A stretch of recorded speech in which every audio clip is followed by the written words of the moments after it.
Namaskar. Welcome to another episode of Navimash podcast. So today we have a book reading session with us. Do let me know if somebody is there, the audio is available or not.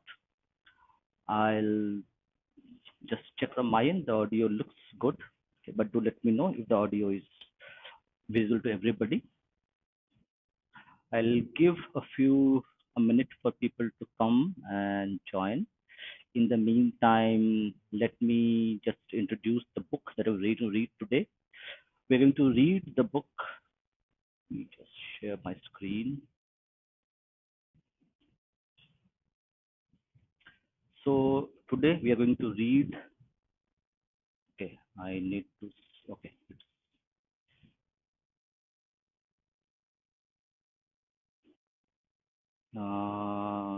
No, I need to share one more screen.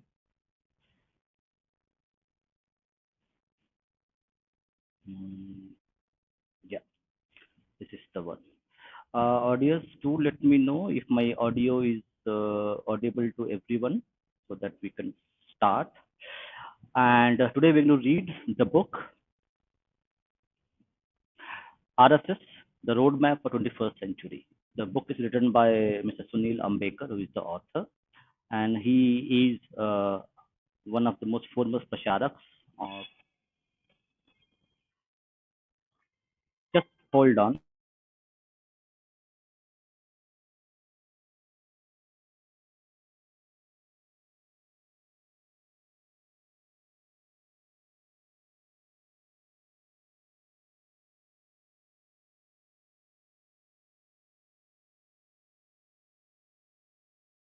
Apologies, I had a call, so yeah, but it should be fine. So the book is available from Garuda. The book is available in Amazon, but I'm sharing the Garuda link here for everybody to see.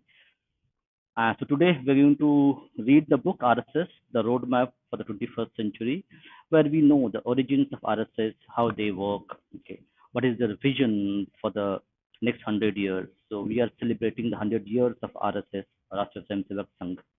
So we are trying to understand the function, the vision of RSS. So we are going to go ahead and start reading the book.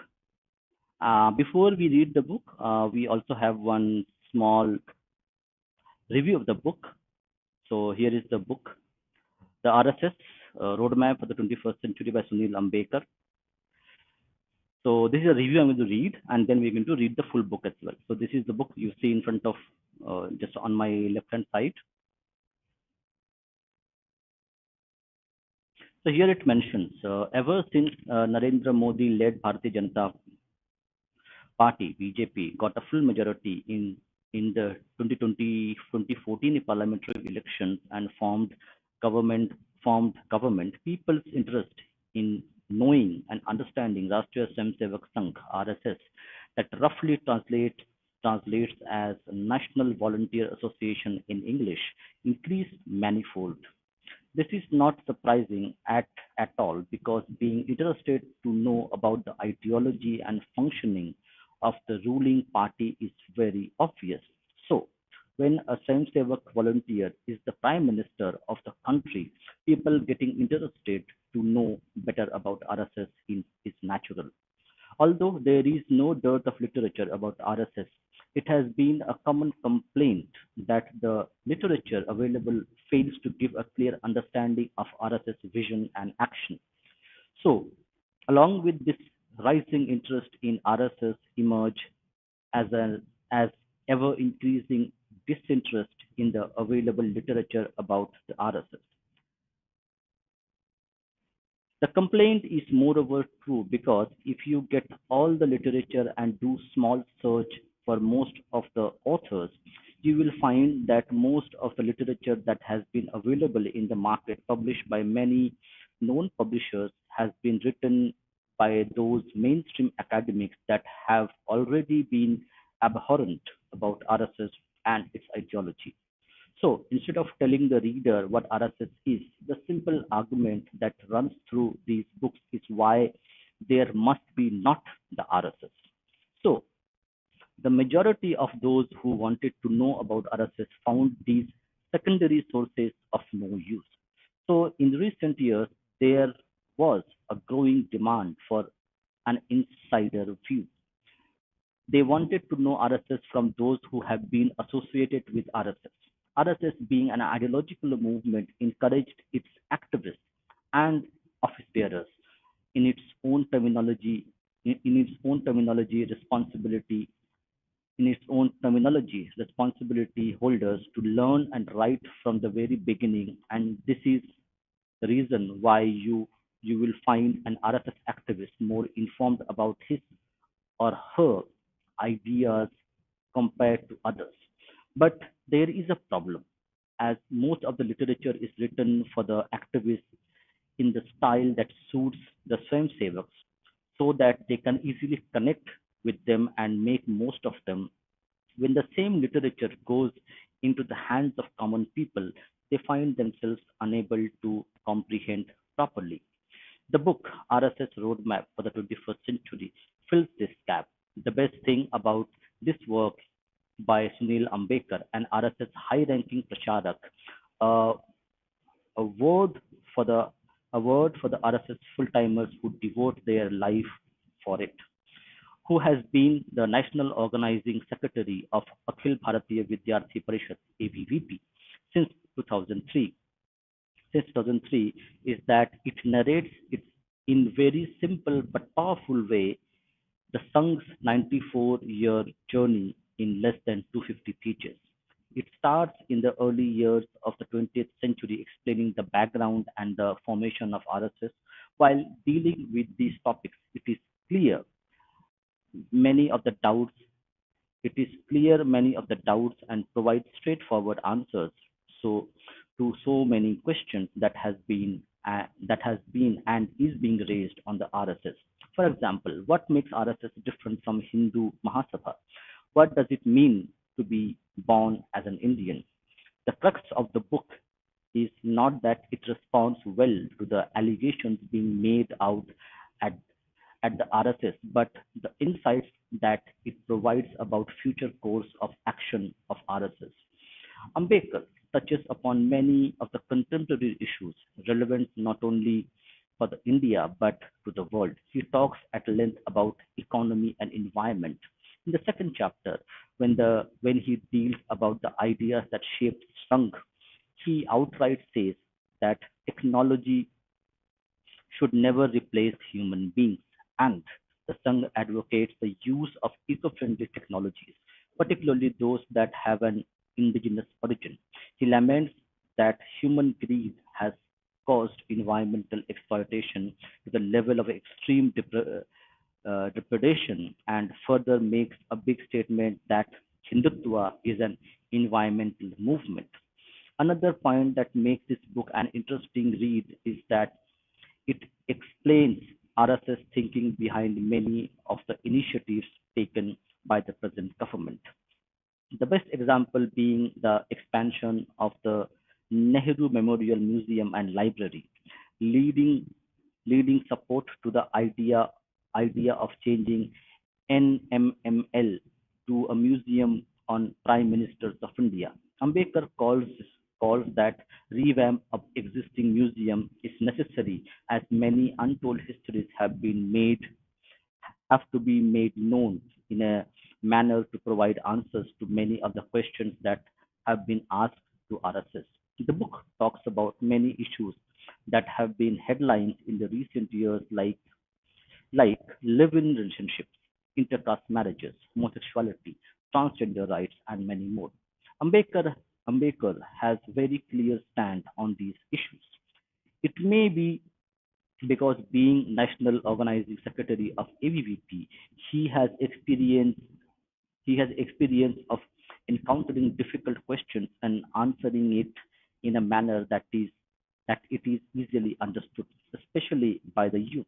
RSS too is big RSS is too big to be explained in a single book. There cannot be a single book explaining it fully.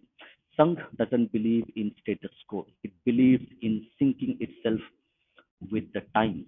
it is impossible to understand some ideas, thoughts, and thinking process by reading the book only. You need to practice it, but no doubt it is a book to start with. Abhishek is a doctoral candidate at Center for European Studies, School of International Studies, Jawaharlal Nehru University. So yeah, so now we will going to read the book. The link is there in the chat. So people who want to explore it, let me again show it to people. So this is the book that we're going to read today. Yeah, RSS Roadmap for 21st Century. It is available in Amazon. It is available in Garuda. It's available in many other platforms. So you can go ahead and buy and know what RSS means for people, and if you want to know about it, RSS. Now we are going to read the book. So this is the book. Let me increase the font a little bit for people to read.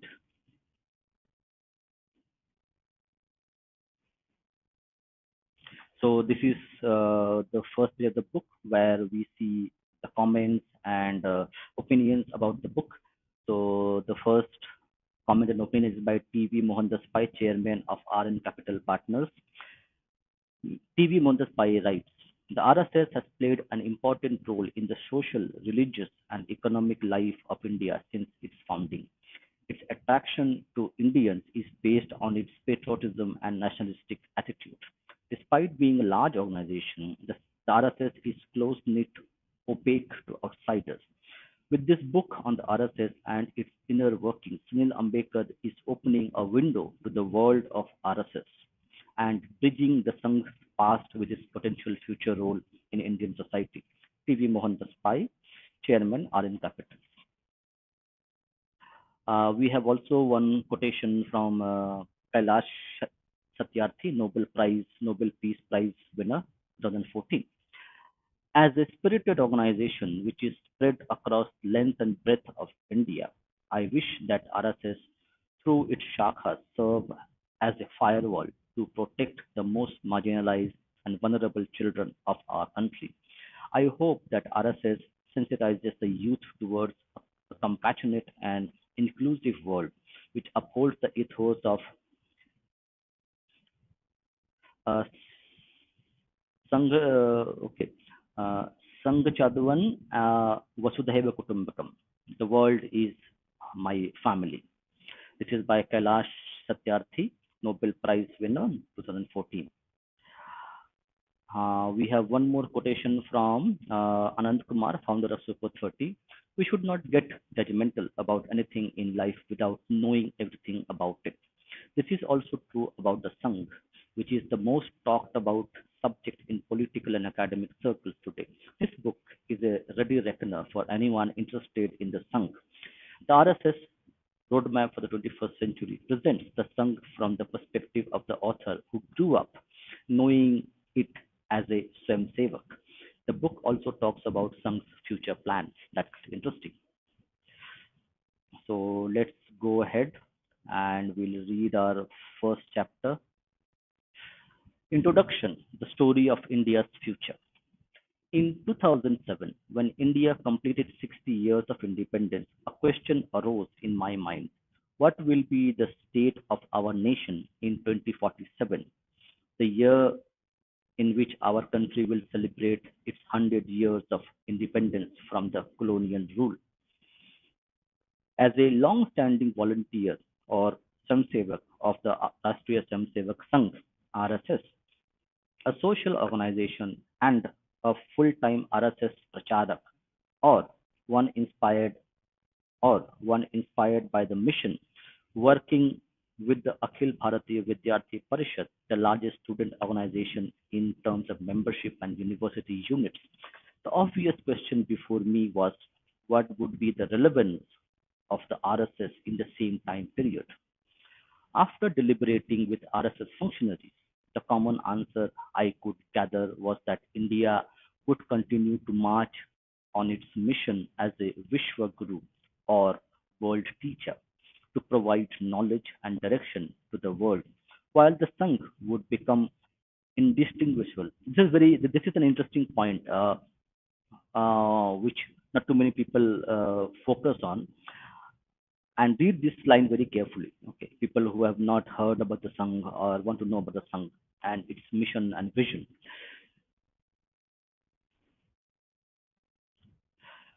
Yeah, direction to the world. While the Sangh would become indistinguishable from Indian society.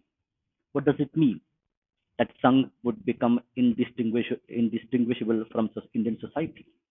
The merger of Sangh and Indian society would be as complete as the mixing of sugar in milk. And just as milk, when stirred, displays the characteristics of sugar, Indian society as a whole would start exhibiting the traits of the Sangh. This is a very interesting and important chapter of RSS. So, the Sangh would become conterminous with all of Indian society, for it the need for it to exist as a distinct entity would be obviated.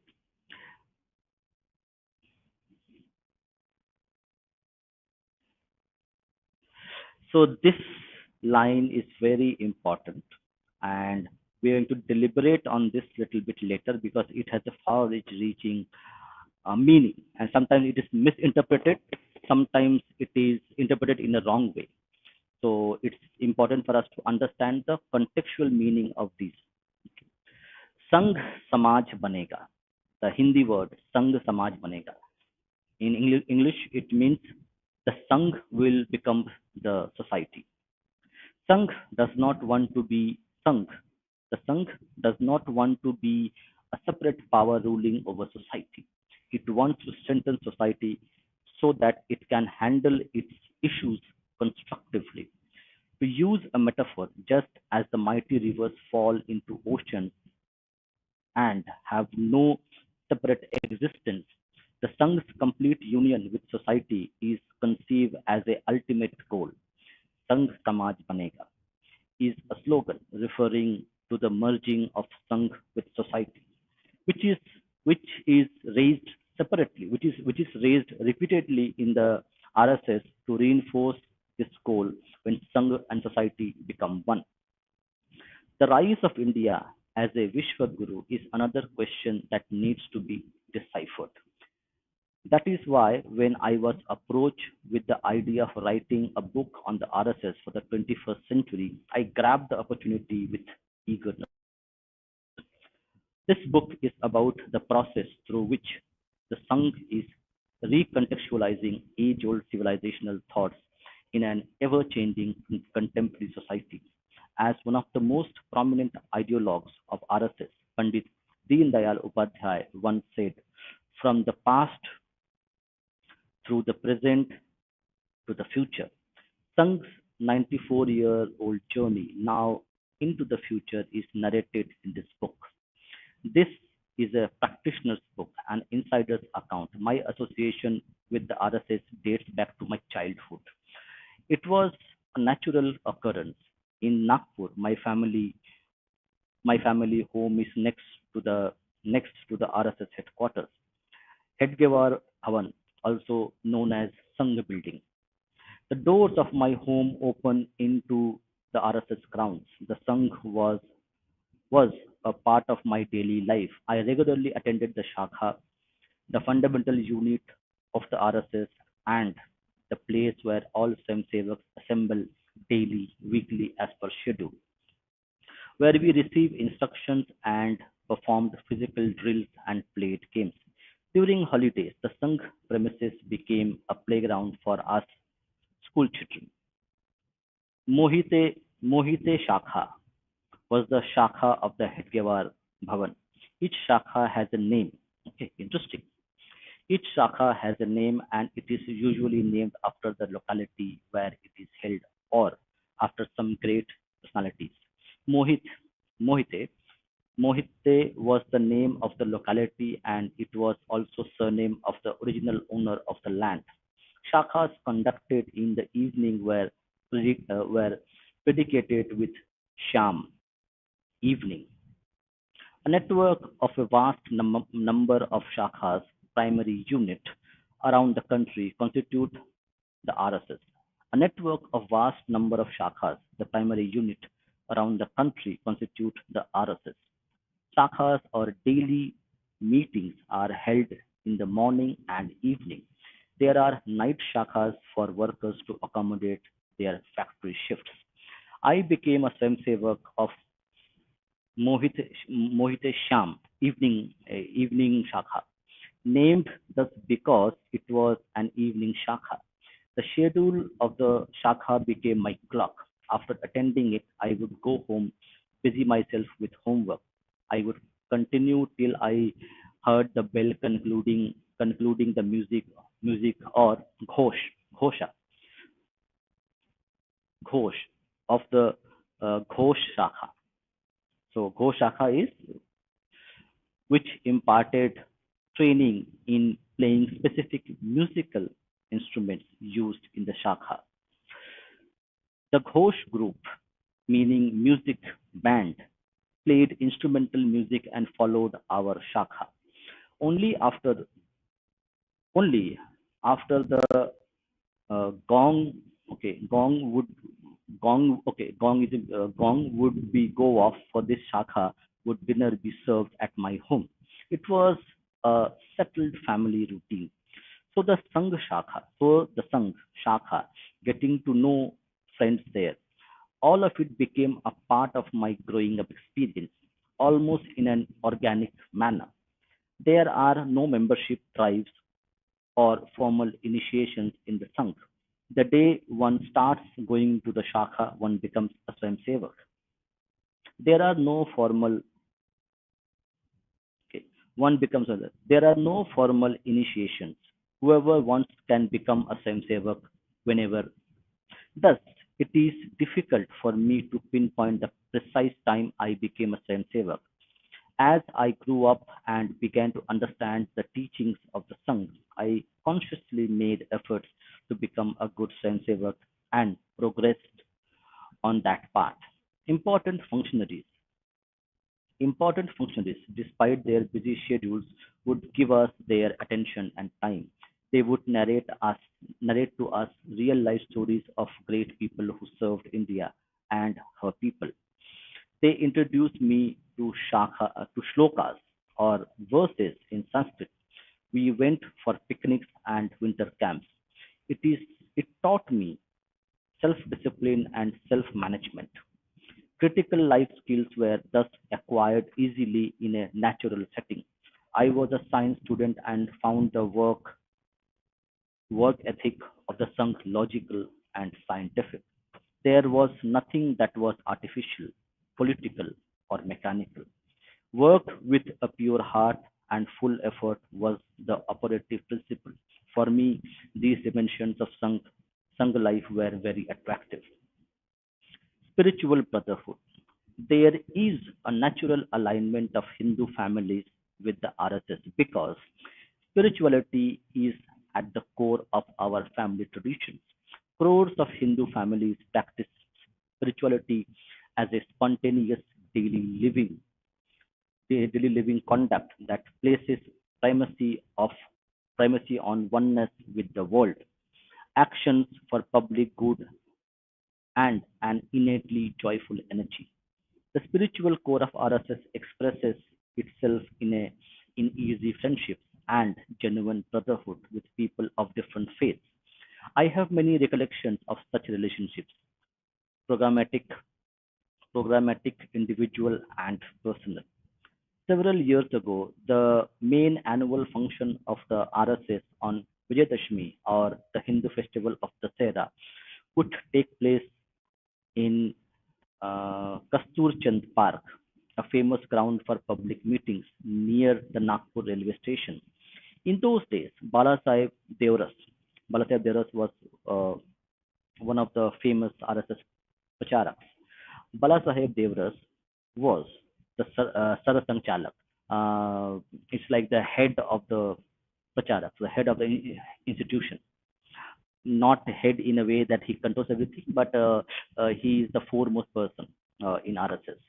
So Bala Sahib Devras was the Sanjalak, or the guide, friend, and philosopher of RSS. He would conclude his speech with a vote of thanks, and among the many people and entities he thanked was St. Joseph High School, a famous convent school of Nagpur. Later, I learned that items like furniture and other sundry materials required for the Vijayadashmi function used to be provisioned by St. Joseph School. This is the nature of community relationships that the Sangh enjoys with the people of all faiths.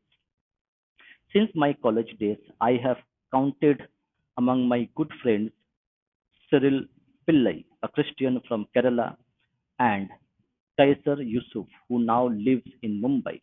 I was from the Sangh, and they used to call me to their house, or they would come to my house.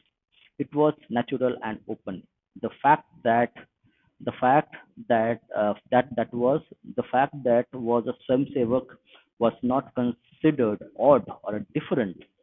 When Kaiser's father passed away, I walked with him, and as we laid Kaiser's father to rest, I did whatever was ordained by Islamic traditions in such a situation. It was something normal for me and also known and accepted by top Sangh functionaries. On 3rd January 2016 in Pune, a big Sangh event took place titled Shiv Shakti Sangam, an event organized by the Sangh to connect a maximum number of people from different walks of life. This was a big outreach event from an organizational perspective, and 80,554 Samsevaks congregated in RSS uniforms, and many other people from all walks of life came to listen to the Sarasang Chalak. It was a massive gathering of around 1,58,772 people. So, what did the Sangh do when it came to the list of invitees?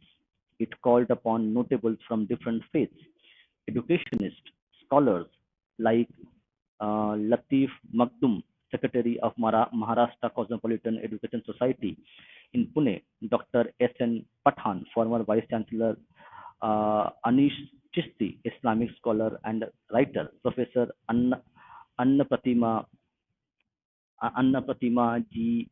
Nikalje, principal of Wilson College, Mumbai, and clerics like Gulzar Sheikh, trustee of Kalewadi Madrasa, Maulana Shakibuddin of Tapodi, Pune, Maulana Shaukat of Ravipur Pet, Pune, and Father Francis de Brito attended the event.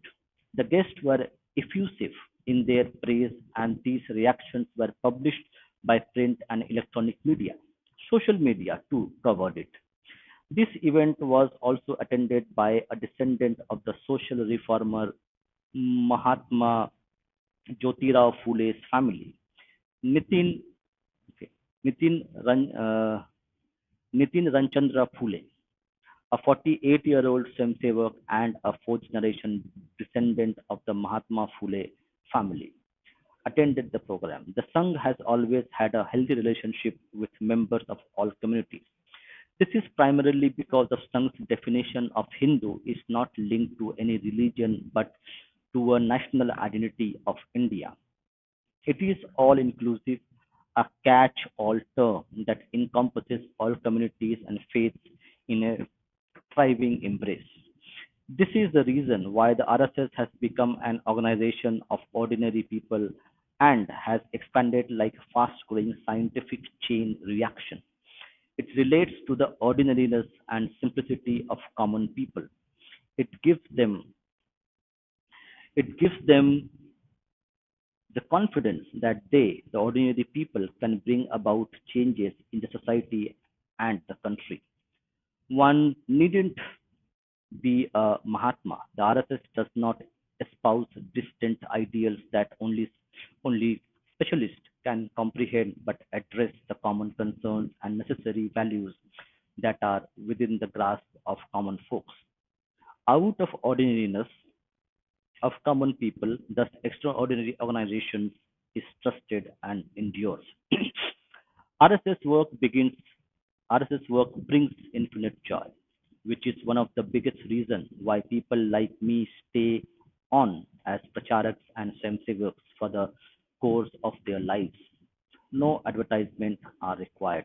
The methodology, the methodology to create a sense of belonging and to connect people with society is personalization. With reliance on people to people contact, the importance of each individual is acknowledged and conscious efforts are made to link up with each individual. This open format encourages people with different orientations and from all walks of life to embrace the Sangh. The fabled Sangh discipline ensures that this diverse formation works and moves together just as traffic rules ensure that a multitude a multitude navigates in its way to the destination. The Sangh the, the Sangh thought is simple and clear. Though learned though learned scholars have written complicated treatises about it, the central idea is a basic thought: be good and manifest unto society that goodness through actions to benefit others.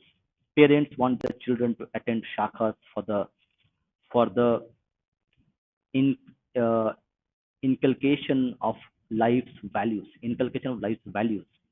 It is as simple as that. Even outside the Sangh, everyone impelled by the desire to do something for the society and the country, according to one's interests, do not always find the platform. The Sangh has many platforms, and each person can find their own fit without leaving their professions or stations in life.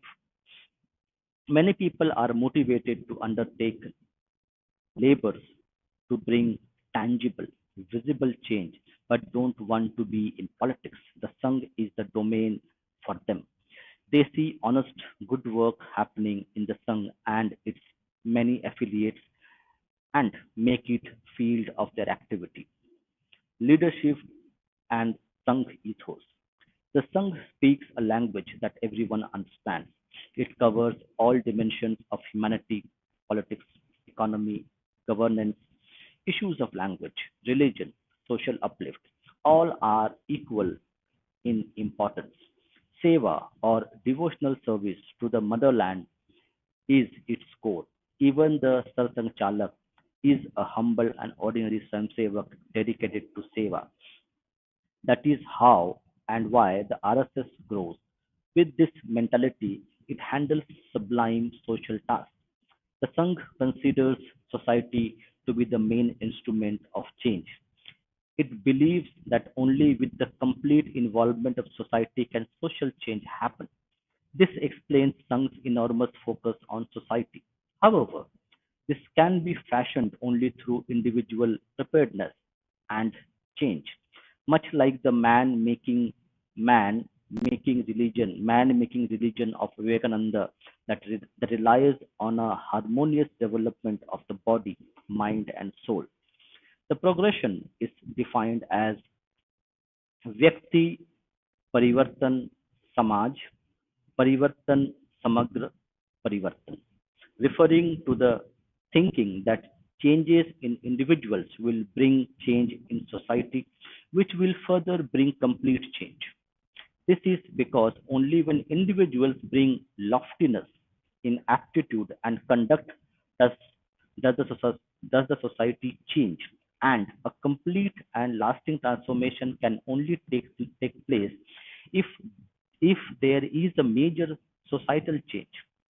Parivartan or change permeates Sangh literature. Thus, the RSS is inherently a forward looking, futuristic organization. I have had the opportunity of working with the past and the present generation of RSS greats. As is our tradition, learning happens not only through teaching sessions and interactions, but also through observation. I have known Mohan Bhagwat, the Sarsanghchalak of the RSS, since my student days. In some circles, he is addressed as Mohanji. In those days, he was the Pracharak for Nagpur and Vidarbha region.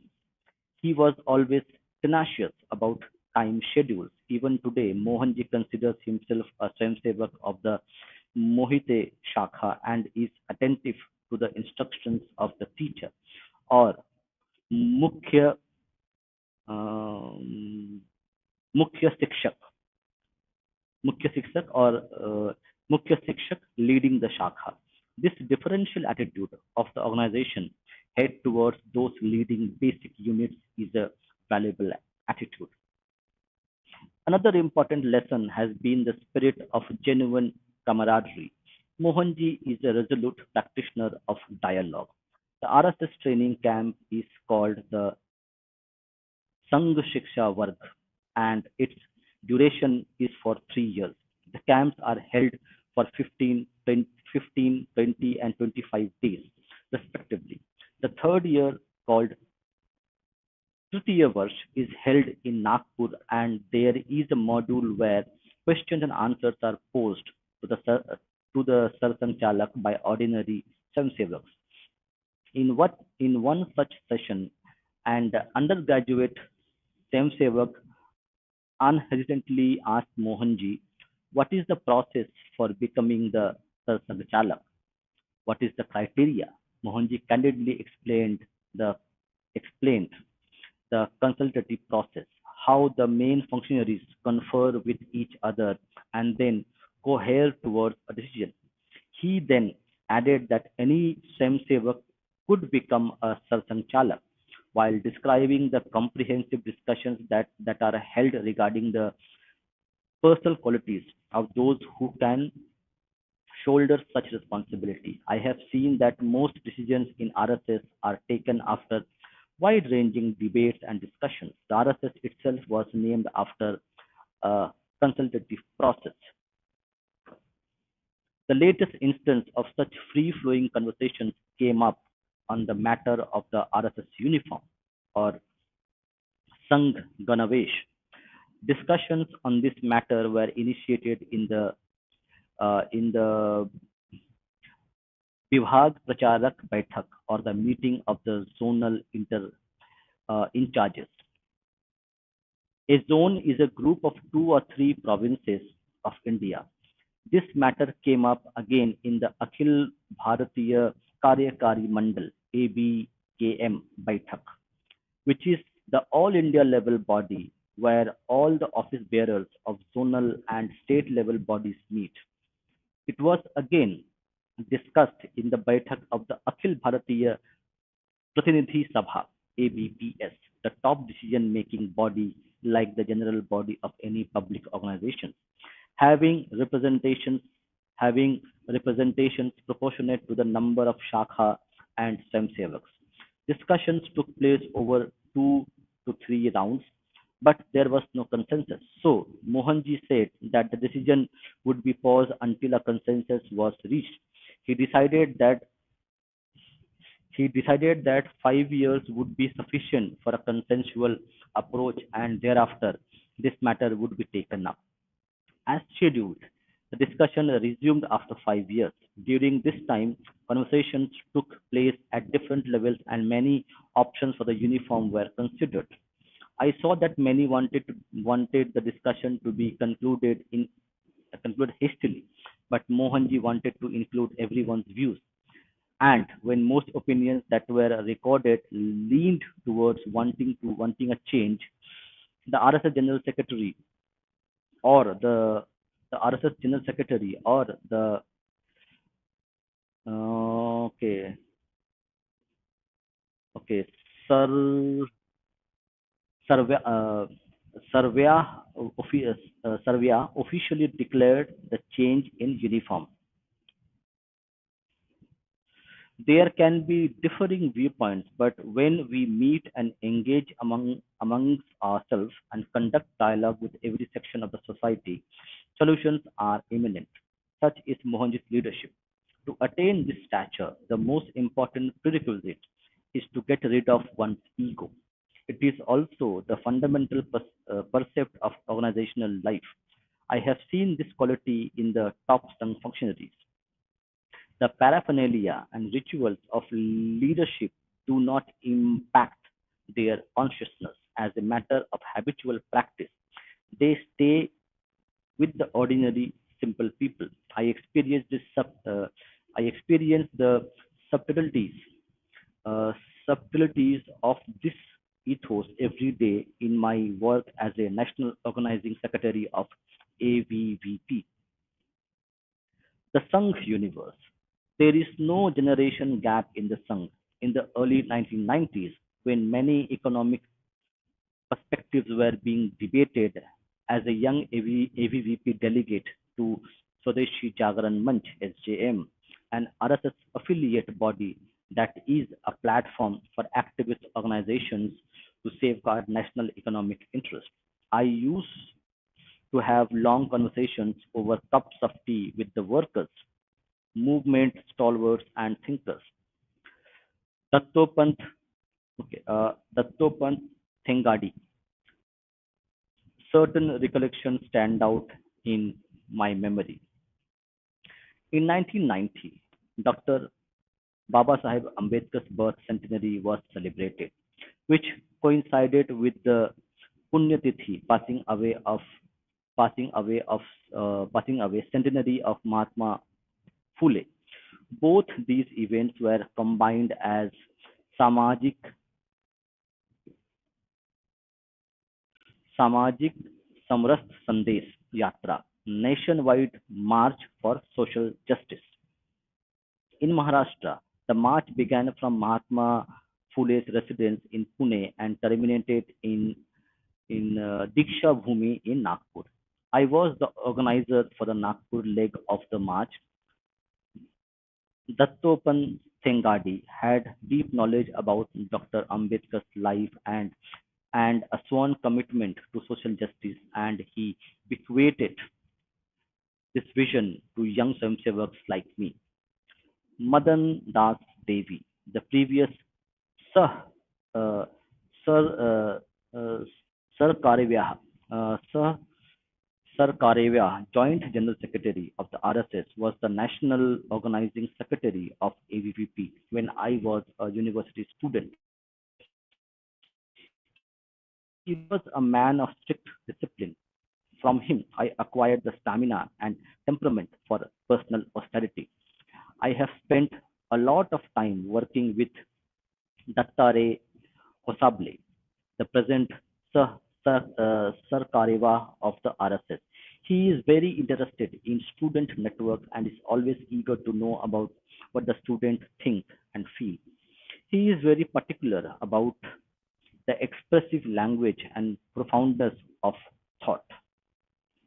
It may just be a poster or a mere statement, but to pass Hosable's scrutiny, the content has to be innovative and creative. So the Sung universe is very vigorous place to be part of.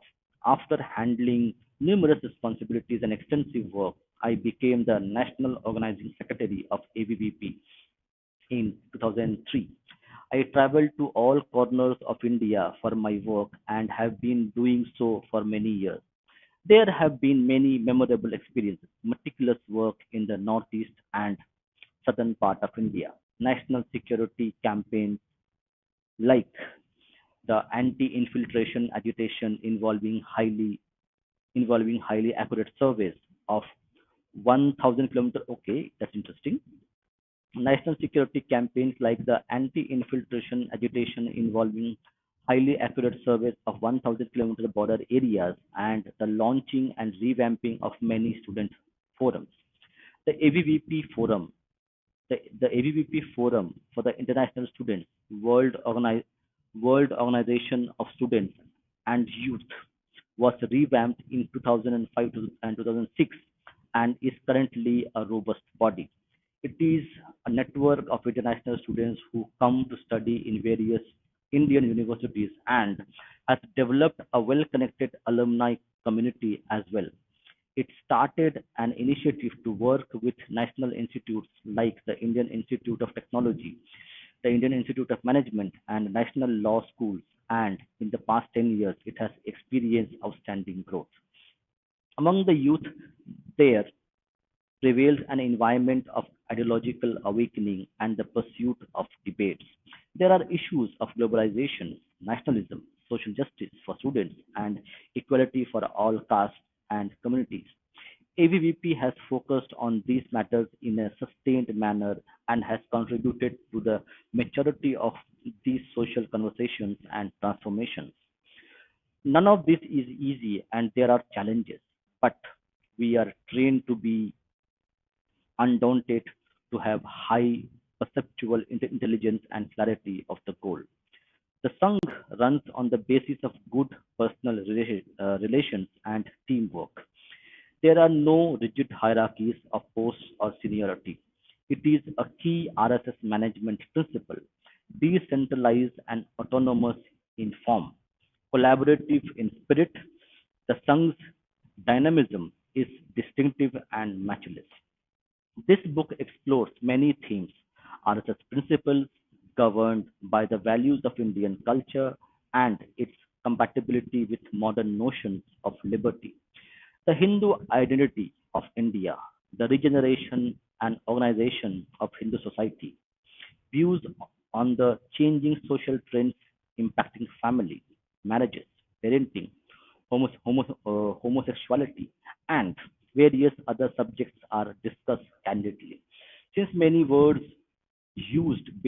since many words used belong to the RSS lexicon, a separate glossary of technical terms has been appended. The book delineates several roadmaps. All RSS roadmaps follow the basic premise of building on India's strength and rectifying her weakness.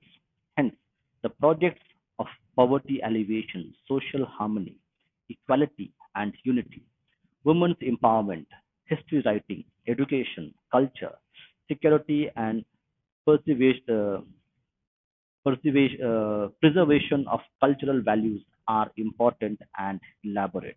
The Sangh is a vehicle of unity for a powerful India. This is the story of India's future. This is the story of RSS.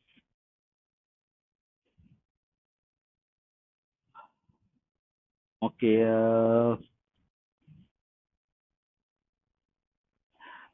Yes, yes. I will open the stream for people to join. Just let's read a few more chapters here. I have gifted my hair to the goddess.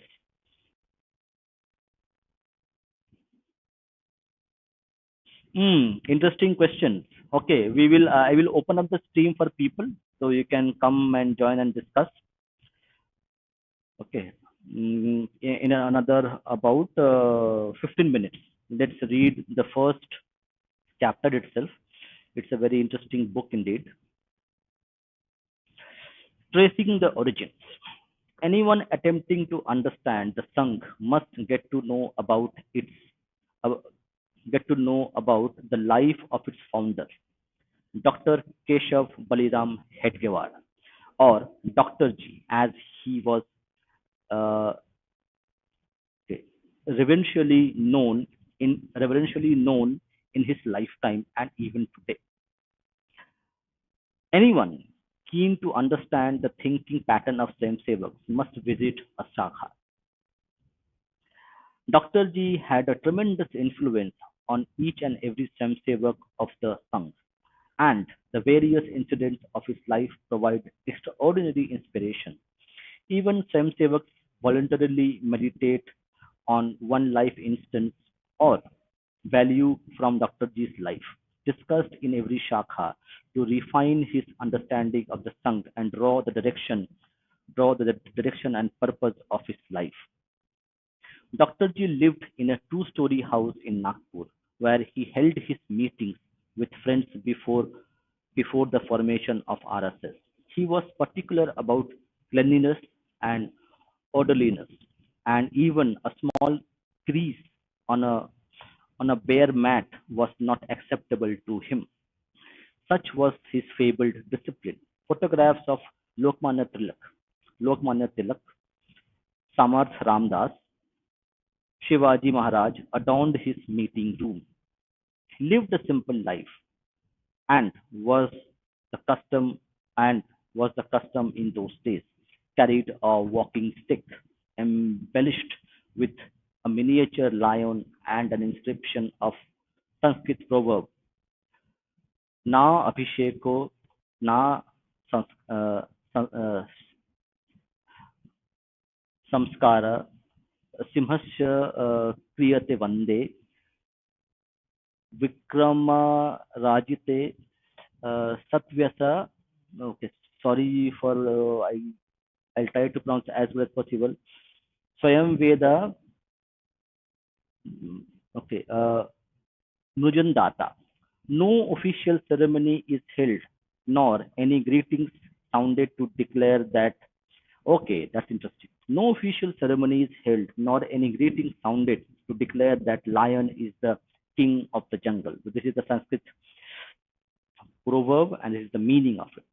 His resonance with the proverb that one becomes king by his own attributes and heroism reflects his brave temperament as evident in multiple instances in his life. Formative years.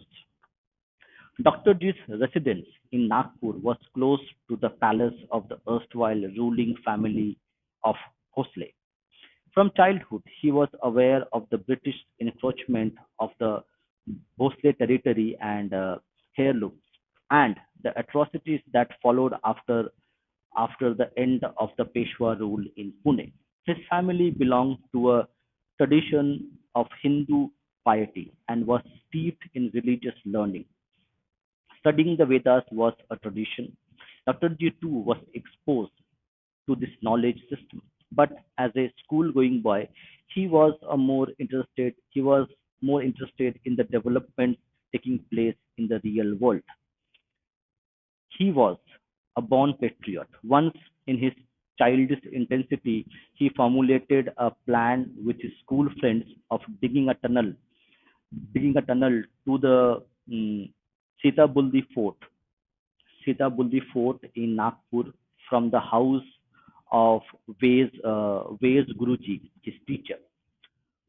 The fort was a British garrison. In those times, the whole country was swept by a nationalistic fervor, and for a young Keshav, the sight of the Union Jack was an unbearable visage. He wanted the Union Jack to go and the national flag to be hoisted in its place. When his teacher came to know about his plan, he dissuaded the children. However, he was silently pleased with Keshav. It may seem like a small incident, but it reflects the fierce attachment for the motherland that young Keshav bore in his heart. His patriotic fervor was not triggered by any personal encounter or a reactionary spurt, but remained a stable emotion all his life. Nagpur at the time was a fertile territory for nationalist activities. Dr. G. since childhood was deeply influenced by Lokmanya Tilak, whose thoughts, writings, and work held sway over Vidarbha and the surrounding regions, which were home to influential Congress committees. As an enslaved nation then, India was bound by British laws and tied to British monarch. The year 1897 marked the 16th anniversary of Queen Victoria's coronation. The British wanted a celebration, and so on 22nd June that year, sweets were distributed in schools to mark the occasion.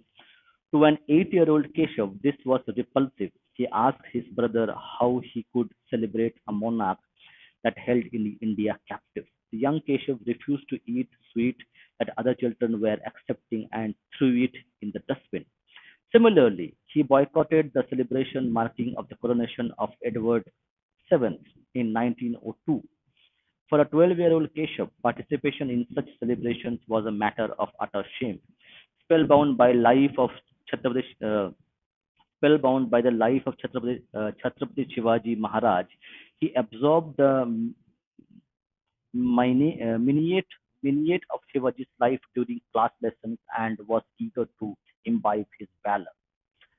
Two impulses governed Dr. G's mind from an early age: respect for India and and antagonism towards foreign rule. He was profoundly affected by Tilak's writings in the newspaper, Kesari, and the clarion call of Swaraj by Swaraj is my birthright. His longing for the motherland was so immersive that he placed India and Indian society above everything else. He hardly thought about himself. It was always nation first. Various accounts about Dr. G by his contemporaries reflect that nationalism was an innate quality he possessed. Writer and RSS Pracharak Narayan Hari Palkar. Uh, Narayan Hari Palkar wrote a very detailed book, you can say a biography of Dr. G. Descriptive account details these characteristics of Dr. G's personality. Dr. G's Dr. G lost his parents when he was very young. Nagpur was hit by a devastating plague for 2 years, 1902 and 1904. And on the same day he lost both his parents, Baliram Pant Hedgewar, his father, and Revati, his mother. After this, the family comprising his brothers and sisters fell into financially trying times, which only made him more resilient. The British government announced its decision to partition Bengal on 29 September 1905. This had a tumultuous impact throughout India, and there was a vehement reaction. Bengal observed 16th October as a day of mourning, and it was supported by people in different parts of the country. Dr. G was an adolescent of 16 years at that time, and youngsters of the same age with nationalistic inclinations would assemble at a residence of Dr. Munje. Dr. Munje, okay, so uh, when Dr. G lost both their parents, in those times, there was a tradition, a kind of community tradition, that Dr. Munje was an eye surgeon. He was a British Army officer, a Congress member, and a nationalist. Dr. Munje, an eye surgeon and freedom fighter. He was a prominent leader of Congress in central India, who later became All India President of Hindu Mahasabha from 1927 to 1937. He was a respectable fatherly figure in Nagpur, and Dr. G shared a good relationship with him. So, as a community, Dr. Munje was a financially well-off person. He had connections. So, Dr. Munje adopted Dr. G, uh, Dr. Baliram Hedgewar, and that's how the society functioned in those days. Like, if you lose both of your parents, the society would take care of you. So Dr. Munje was one kind of person. He would adopt and help them financially and otherwise. Many people like uh, Dr. Baliram Hetgewar.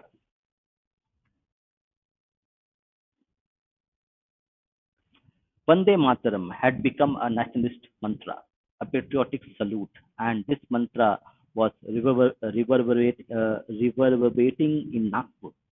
This was the backdrop for the Congress session of 1906 held in Calcutta, now Kolkata, when the movement against the partition of Bengal was at its height. While returning from this session, Lokmanya Tilak halted at Nagpur and addressed massive meetings there. Vande Mataram was banned. Raising the slogan could result in police action. The Riceley Circular issued by the colonial administration prohibited students from participating in political activities. Alongside this political awakening, the age-old tradition of Hindu society acquired a patriotic hue. In Maharashtra, as part of the Shera celebration, there was an old ritual of assembling in a procession and crossing the village frontier. During such celebratory communion in uh, Rampaili, a village near the Madhya Pradesh-Maharashtra border, a young Keshav addressed the gathering and raised the slogan Vande Mataram. From that time onwards, he was marked by a local police in the area, and a case under Section 180 IPC was registered against Dr. G, but he remained undeterred and his nationalist leanings kept on increasing. Dr. G was popular both with the students and teachers of his school, City High School, 1908. The school inspector was greeted with Vande Mataram by the schoolboys, the students being organized by Keshav. Naturally, an inquiry was ordered. All the students were roughly probed and asked to identify their leader. As pressure tactics, the students were dismissed from school. After student strikes and subsequent conciliatory efforts, most of the schoolboys yielded verbally, but Keshav refused to give in. The development of the national education system was an outcome of the Swadeshi. Okay, interesting. The development of the national education system was an outcome of Swadeshi movement along with other boycott movements in the wake of Bengal partition. It led to the setting up of a non-colonial school system. In 1909, Keshav was admitted in one such school, Vidya, Vidyagriha Rashtriya Shala, Yavatmal, at the insistence of Dr. Munje, Bapuji Ane, an educationist, freedom fighter, and Congress leader who became the member of the Lok Sabha from 1950 to 1967, Shivram Pranjpe, the founder of the Vidyagriha, and other notables of the province. Later, Dr. Munje introduced Keshav to his childhood hero, Lokmanya Tilak, in whose house in Pune Dr. G stayed for a while. Information about Dr. G's interaction with Bengal revolutionaries is limited. Yet, comprehensive Indian revolutionary and freedom fighter uh, Triloknath Chakravarti made multiple references to Dr. G in his book Jail Mein 30 Verse. Interesting. On Anushilan Samiti, a famous revolutionary organization that believed in armed struggle against the British, Anushilan Samiti was active in Bengal in the first quarter of the 20th century. Its members were young, highly committed, and had linkages with other like-minded revolutionary groups in Punjab and Maharashtra. The British feared the Samiti freedom fighters.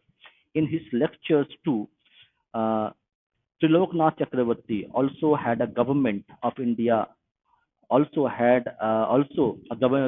government of India awardee recalled Dr. G as a bosom friend and a close associate of revolutionary activities. Dr. G was part of the drive that collected funds for the defense of the revolutionaries of the Anushilan Samiti who were facing trial in the Alipur bomb case. Let's okay.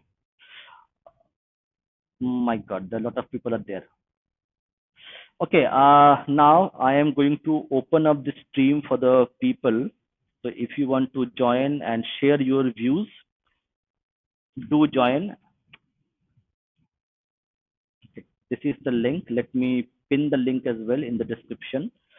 We will try to take some audience reactions, uh, what they think about the Sangh and its work, and have they read any books on Sangh as well. So we'll try to have a discussion, a constructive one on Sangh itself.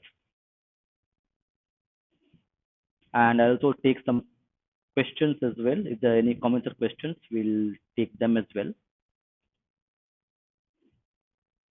Let me pin that link for people to join. Yeah, it is pinned. Okay, let me go through the questions. Okay. Mm,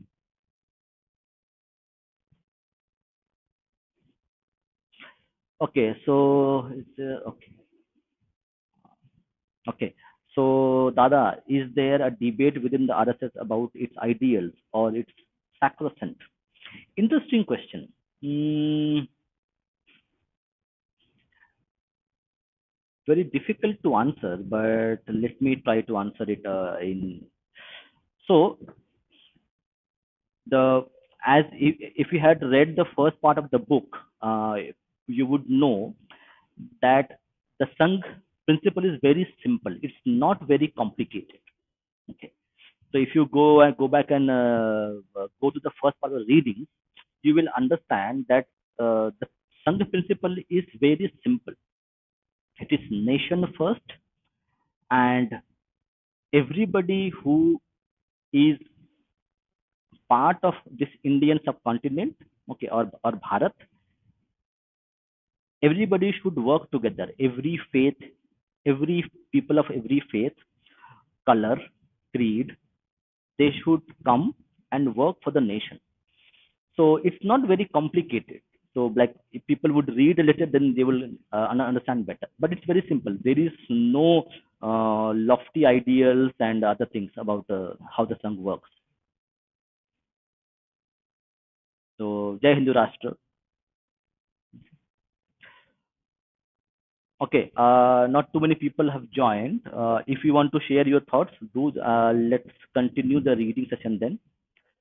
The Calcutta years.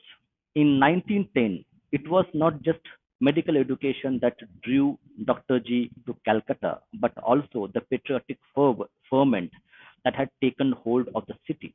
He was in touch with the revolutionary Pulin Bihari Das, who became the founder president of Dhaka Anushran Samiti. Trilok Nath Chakraborty, in his book, has presented the portraiture of his fellow freedom fighters, one of them being Dr. G. Dr. G means Dr. Baliram Hedgewar. While he was in Calcutta in 1913, the Damodar River floods wrecked large parts of Bengal, and many social organizations were active on the field to provide relief. Dr. G participated in the relief work done by Ramakrishna Mission and was lauded for his steadfast service on several accounts. Similarly, in times of epidemics, Dr. G was an eager volunteer and used his medical degree for serving the poor and humble. Makar Sankranti fairs are held in January in Ganga Sagar. Makar Sankranti and Ganga Sagar Mela is called fair, is very famous in West Bengal and parts of UP and Bihar, which brings India's multitude to the Bay of Bengal. It is an ancient festival, an unbroken tradition of observance of the solar cycle, marking the end of winter solstice and the beginning of longer days. For thousands of years, Indians have traveled from faraway distances to reach Gangasagar, an island in the Ganga Ganges Delta. In colonial India, public health was dismal and massively neglected, and diarrhea outbreaks were frequent in such gatherings. During such times, Dr. G went from hut to hut treating the affected people. Dr. G popularized the Ganapati festival. Interesting. Dr. G popularized the Ganapati festival in Kolkata during his stay in the various hostels of the city. Many people would not know, or many people would know that Dr. G could write in Bengali. So many of his communications that Dr. G did when he was alive, he wrote in English, he wrote in Marathi, and he wrote in Bengali. So who could speak Bengali, he could write Bengali. So that's a very interesting part of it. Dr. G popularized the Ganapati festival in Calcutta during his stay in the various hostels of the city, which was transformed into a celebration of patriotism and identity. Following the completion of his medical education in Calcutta, Dr. G returned to Nagpur in 1915. Rise of the young leader. Dr. G was to strengthen the Anushran Samiti work in Nagpur. This was this was the thinking in the Samiti circles of that time. He started a gymnasium for the youth with his close friends Kaure, uh, Bhauji Kaure and Anna Khot, who, like him, had faith in revolutionary struggles. The gym exists to this day near the Sangh headquarters. Such gyms were commonly called akhadas or vyamshalas. Dr. G and his associates organized debating clubs and undertook tours to raise awareness. He convinced a few businessmen and some big farmers to contribute to his patriotic work. Narendra Mandal was Narendra Mandal was the code name given to this group, and the contributions raised were used to buy arms and ammunition for the revolutionaries. Freedom fighters were trained to become human couriers and were sent to Kolkata, Hyderabad, Goa to fetch this cash.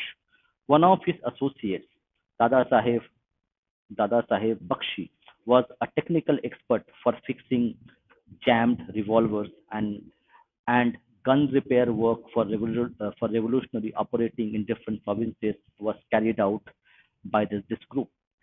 Dr. G was in close contact with Punjabi and Bengali revolutionaries, and volunteer youth couriers were used to ferry arms to freedom fighters. This task was fraught with risk, mandating the use of disguise and masking techniques. Dr. G personally ran this security drill, the revolutionary oath before the Hindu icons, Chhatrapati Shivaji Maharaj, Samarth Ramdas was administered, and lessons in patriotic literature were conducted to mentally prepare the volunteers to carry out grave tasks. Bhagat Singh's comrade Rajguru was sheltered by Dr. G. During this phase of his life, Dr. G developed a close bond with a Nagpur-based advocate, Appaji, Appaji Joshi, who later went on to play a crucial role in the founding of RSS. India's struggle for independence produced several strands of thought and paths in which Dr. G was deeply involved. He worked with a diverse group of freedom fighters and Indian National Congress as well. In the freedom struggle under the leadership of Gandhiji, Dr. G was even jailed during the Gandhian Satyagraha movement as, as a part of the state committee of the Congress. Experiences in the Congress. Dr. G's participation in Gandhiji's non-cooperation movement provoked the British to book him on charges of sedition. In those days, freedom fighters would generally not argue cases, but Dr. G thought differently. He said that while readiness for the hangman's noose when working for the country was important, a jail sentence should not be interpreted as a sought after sublime achievement. So he prepared his arguments in the cases filed against him, and ultimately on 19th August 1921, he was sentenced to 1 year prison term. While Dr. G was still in prison, Gandhiji was arrested on 10th March in 1922 and charged with sedition for writing articles against the British colonial rule in his weekly journal Young India. Gandhiji was given a 6 year jail sentence to be served in Mandalay prison, and the entire country stood up in homage. So Mandalay is in now Burma, Myanmar. Upon Dr. G's release from jail on 12th July 1922, a rousing function was organized in an auditorium, Venkatesh Venkatesh Natyagriha in Nagpur, where top Congress leaders Pandit Motilal Nehru, Vittal Bhai Patel, C. Rajagopalachari, and Dr. S.A. Ansari were present. Pandit Motilal Nehru and Hakim Ajmal Khan also addressed the gatherings. Dr. G was appointed the Joint Secretary for the 1922 state session of the Congress. Meanwhile, some of his close revolutionary friends at the time were trying out social experiments of a different nature. Dr. N.S.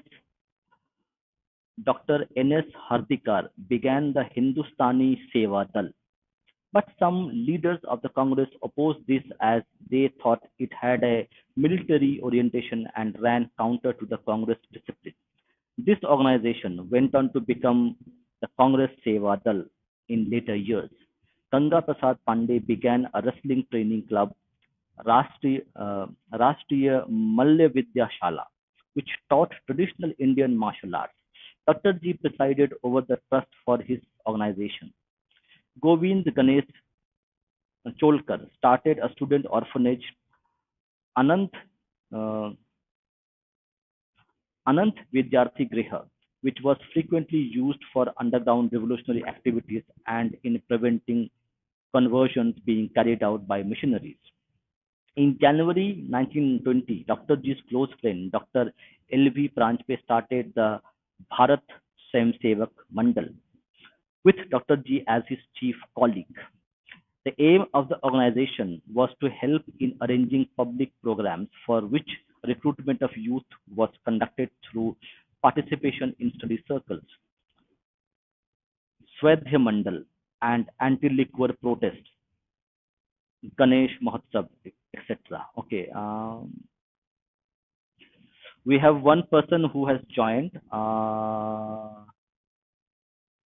Yes, नमस्ते, आपका बहुत बहुत स्वागत है। हम इस किताब को पढ़ रहे हैं। Thank you. If you want to come and join the stream, you can join. The link is there in the pinned comment, so you can share your comments. Will be very, will welcome that. Yes, Gujju Freedom Fighter, please tell me, sir. No, is this the right time to ask questions or You can ask questions. You can ask questions. No problem. no? I try to Because answer best of my ability. I'm reading a book, so I will try to answer what I know. oh no, I was thinking that we can do the question answer later because it will disrupt your flow of reading. No, no, it's fine. I think it's almost now 12 midnight, so I will anyway. I will stop reading in about 10-15 minutes, so you can ask your question. Yeah, so reading the description of this book and the chapters that you are reading, it is giving Mm-hmm. me impression that this book is almost about a self memoir of someone who is in the Sangh. It's not an analytical view of the Sangh. It's more of a like a person's perspective of how Sangh is from the inside. Yes, but what is your concern? See, example, correct? Uh, take an example of your family. Okay. So if you want to, if somebody wants to know how your family is, how is your parents, how is your mother, how is your extended family, how is your uncles, aunts, correct? Because you know everybody in that family, correct? You will have to write the family history, correct? Correct. Yes. So same way, correct? If somebody wants to understand how RSS functions, what is its vision, what is its goal, everybody is enlightened. Okay, you want to believe that Sangh is doing good, somebody believes Sangh is not doing good. Okay, so it's everybody's opinion. Okay, so now what Sangh does, how Sangh works, okay, what is his goal, what is his vision, okay, what they actually stand for, correct? So that clarity can only come from somebody who is being in the Sangh all his life. Isn't that like the most like common sense thing? Yes. Yeah, tell me. Yeah, true. It makes sense. Uh, So, are like is the questions related to this book? Should we stick the questions related to the writing, or can we ask sort of outside of it but related to some? Yeah, you can ask question, no problem. Even the people in the chat who will try to answer it for you. If I cannot do that, but there are a lot of people who are from Nagpur, people who are listening, who are part of the Sangh. Yeah, Please go got ahead. it. No, yeah, Hmm. I asked in the comment section. I will repeat it. Hmm. Hmm. Like the author mentioned that like one comes into the sun. The core Hmm. idea is like nation building, so and doing good for the society, and there are many avenues for like the people. So if someone likes politics, he can go into politics. If someone likes social work, he can go into social work. My question was about like the the the organizations outside of the Sangh are created by the Swan Sevaks. Were there any cases where like Hmm. the organization, since it's not officially part of the Sangh, but Mm-hmm. from the people of the Sangh, that it Mm-hmm. got away from the Sangh's ideals, because in the end, what Sangh is trying to do is like, as you mentioned, like a paragraph where the author also mentioned that it wants to merge with the society, right? Yeah, that's a very important part. I wanted to actually revisit that specific thing. Let me try to get that because this is something which Yes, was very please do important so. that we understand that specific para. Yeah, yeah. So you're talking about the correct Sangh Samaj Banega. Correct. You are talking about this specific para. Yes, yes. The Sangh does not want to be a separate power ruling over society. It wants to strengthen society so that it can handle its issues constructively. So, the primary goal of the Sangh is to empower the individual. By empowering the individual, empowered individuals become a collective, a community, and then that empowered community can take care and resolve their own issues. That is the ideal. That is the goal that they are professing.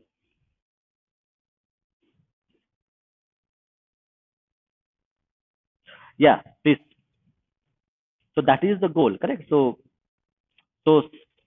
Sangh considers that okay, every individual who is living in this Bharat Bhumi, okay, as its own son of the soil. Yeah, they might be worshipping different mode of worship, but they are son of the soil.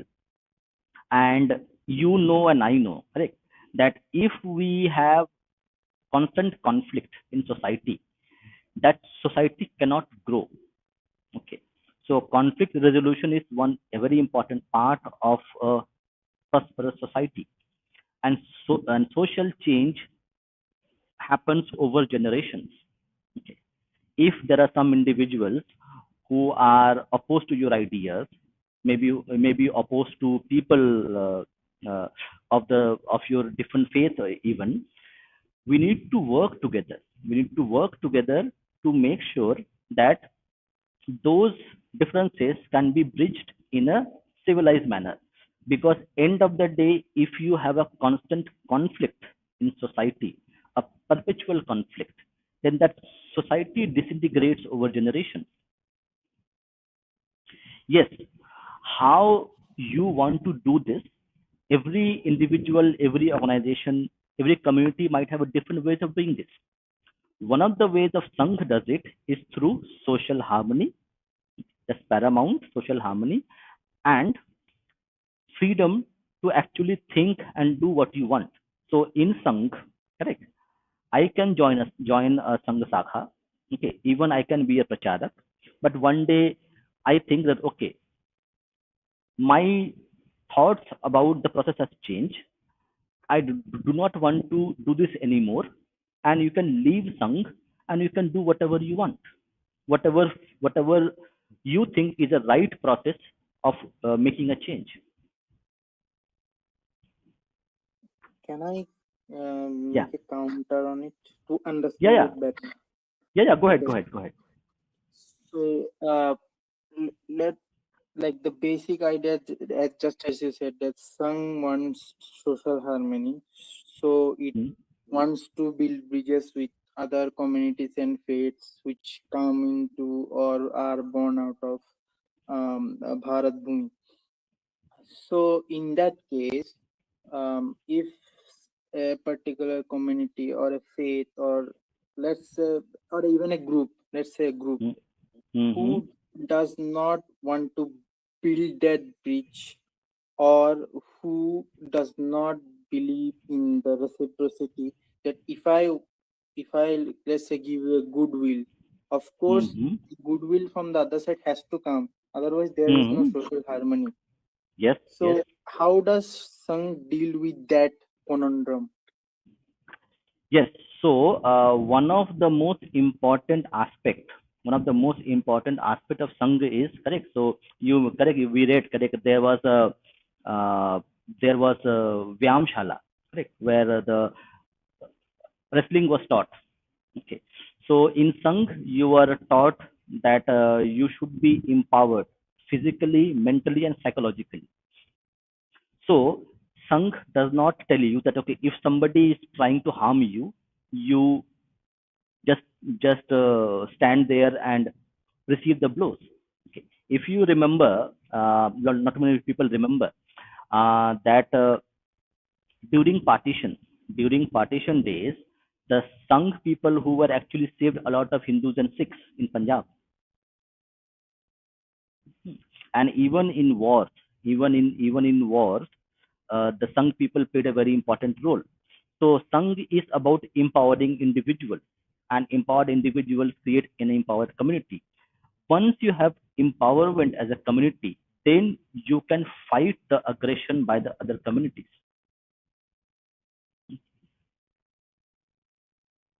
Got it? So, so it's almost like a Sangh is a mother or a father, like a parent Yes, yes. who See, brings the child up in the world, gives him the tool, but the decision is up to the child what he does with the rest of the life. yes, yes, you gave a very, very important point to discuss here. Like a parent, okay, like a parent, they give you all the necessary skill sets. So Shakha is about acquiring ethics, acquiring skills, acquiring community wealth, like friendships, like associations, which is going to help you, give you the necessary resources to empower yourself and also empower your community itself. See, as we say, correct, that only if you can help yourself, then you can help others, correct? And how do you help yourself? By empowering yourself. So if certain amount of people get empowered physically, mentally, and also psychologically, with skill sets, with resources, with community bonds, only then you will be in a position to actually fight the injustice that is happening to you. That is called social capital. So Sangh is, uh, I would say, a factory which creates social capital among people. And one thing is, you also need to remember that even if somebody is fighting with you, okay, you may not have to like resort to violence. Even they are doing violence, there are other methods of showing resistance where people will not dwell into violence. So this community strength is something which is very important, where the people who want to deter you, they will feel okay, if I attack these people, they have the community strength and the resources to fight back, so they will not attack you at all. Understood. Uh, So, are you saying that Sangh is like an ecosystem? Yes, you can say that. Yes, and like our parents, okay, so uh, it like for a child, even if he grows up, the parent does not fade away or go away. The parent will give you advice or even point you out Hmm, when hmm, one becomes adult. So, hmm. does Sangh do it for its affiliated organizations? And does it Yes, have yes. like for Hmm, example, my parents will tell me to not hmm, smoke or not cheat someone. So does hmm. RSS have some no like a hard no type of Yes, yes, uh, yes. Ethics is the primary motive. Okay, that ethics is something which is taken very seriously. Discipline is one thing which is very taken very seriously. You should not be using bad words. You should be disciplined. You should be ethical in your behavior. There are few principles. If you go to a shakha and if you go through their 10-day, 15-day period, you will know. You will learn discipline. You will learn ethics. Okay. One thing which is very important, you will learn, you will get the self confidence. Okay. Because you will know that you can do this. You will wake up at 4 a.m. You wake up at 4 a.m. in Sangh.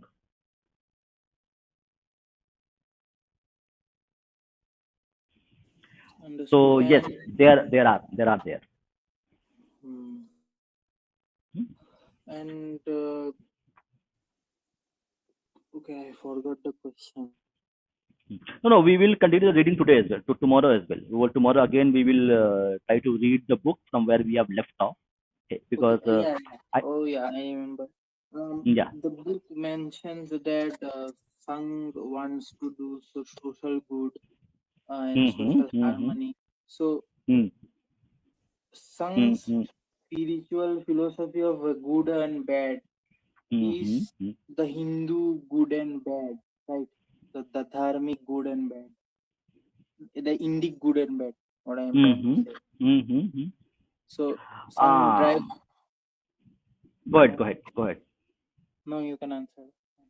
No, no, you can finish your question. So, Yeah.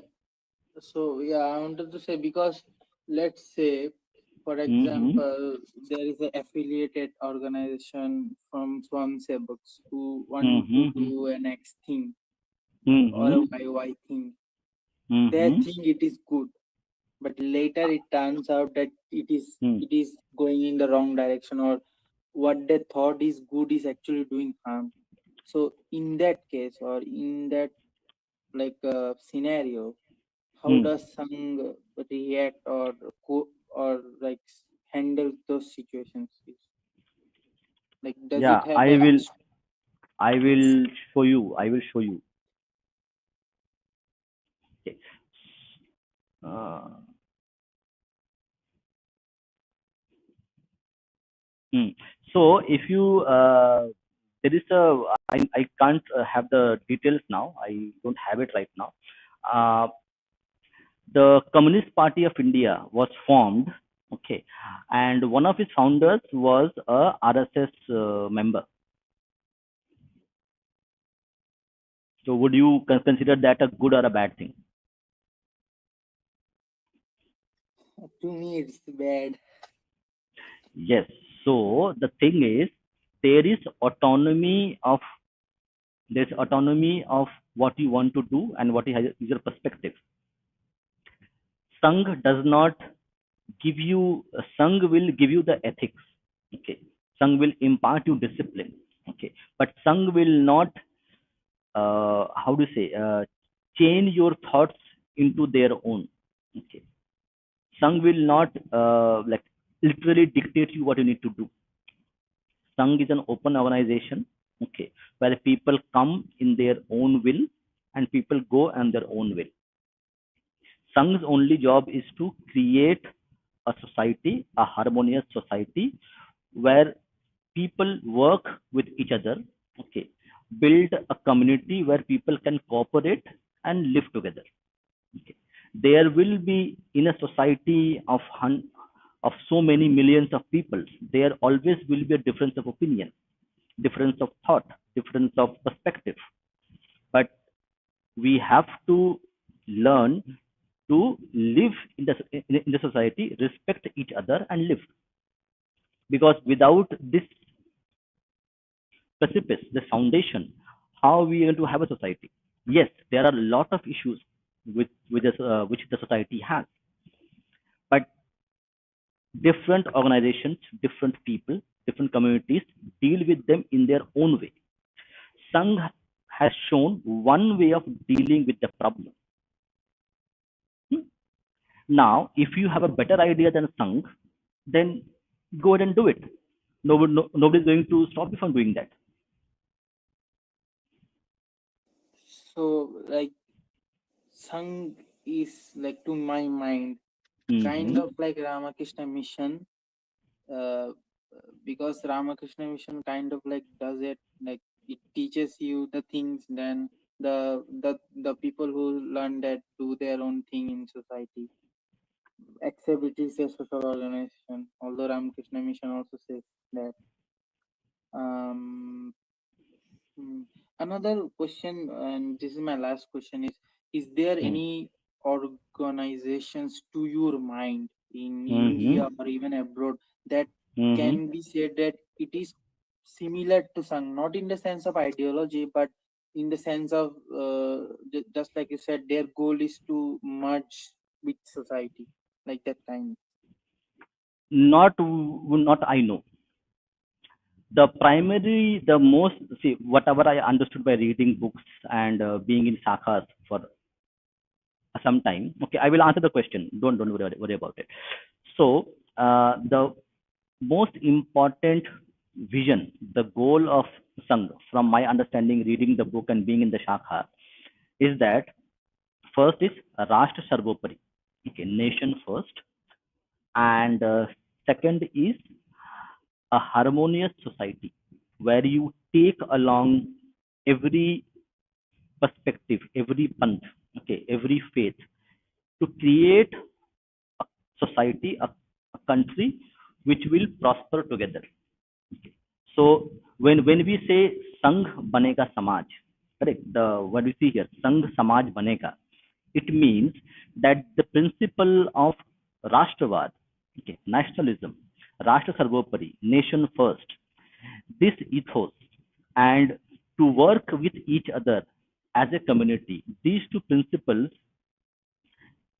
Sangh wants to imbibe these two principles into every Indian living on this sacred land, irrespective of who they are, who they worship, what they do, what their color is, what their caste is, what their creed is, what their name is.